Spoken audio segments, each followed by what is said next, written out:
पश्चिम बंगाल के एक शांत से कोने में एक परिवार के साथ कुछ ऐसा हुआ जिसे वो आज भी याद करके कांप उठते हैं। तो चलिए आज बात करते हैं एक ऐसे घर की जिसकी नींव में ही एक बहुत बड़ा खतरा छिपा हुआ था। ये शब्द उस परिवार के एक सदस्य के हैं जिनकी जिंदगी 1995 में पूरी तरह से बदल गई। सोचिए, ये बयान उस 3 साल तक चले खौफनाक अनुभव की बस एक छोटी सी झलक है जिसने उन्हें अंदर तक हिला के रख दिया था। तो इस कहानी के जो मुख्य किरदार हैं उनका नाम है दीप, जो एक अमीर जमींदार थे। वो विज्ञान में तो बहुत मानते थे, लेकिन पुरानी परंपराओं और रीति रिवाजों को बिल्कुल नहीं। उनका बस एक ही सपना था, शहर की भीड़-भाड़ से दूर एक शांत, आलीशान घर बनाना। परिवार ने बहुत मना किया, लेकिन दीप ने अपनी जिद नहीं छोड़ी। उन्हें क्या पता था कि उनका ये एक फैसला उनके पूरे परिवार को एक ऐसे रास्ते पर ले जाएगा जहां से लौटना लगभग नामुमकिन था। अब जरा घर के नक्शे पर गौर कीजिए।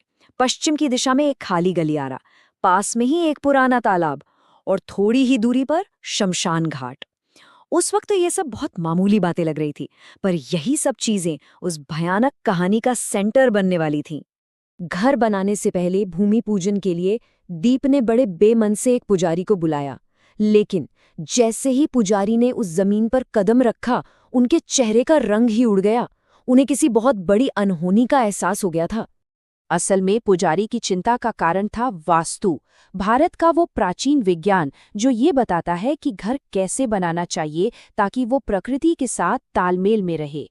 उन्हें साफ लग रहा था कि इस घर का नक्शा प्रकृति के नियमों के एकदम खिलाफ है। पुजारी की चेतावनी बिल्कुल सीधी और साफ थी, एक तरह से आने वाले बुरे वक्त की तरफ इशारा। ये एक ऐसी चेतावनी थी जिसे नजरअंदाज करना बहुत बहुत बड़ी भूल साबित होने वाली थी।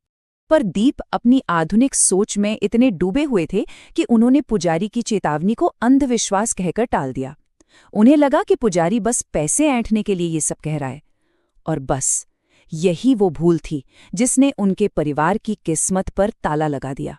तो दीप ने अपनी मर्जी से वो घर बना लिया, लेकिन उस घर में खुशियों की जगह एक ऐसे भयानक दौर ने ले ली जो पूरे 3 साल तक चला।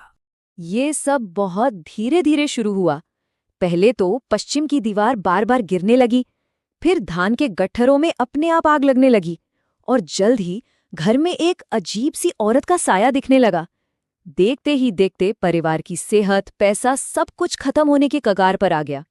सोचिए, एक हंसता खेलता अमीर परिवार अब गरीबी और बीमारी से लड़ रहा था। उनकी पूरी दुनिया उनकी आंखों के सामने बिखर रही थी और वो चाहकर भी कुछ नहीं कर पा रहे थे।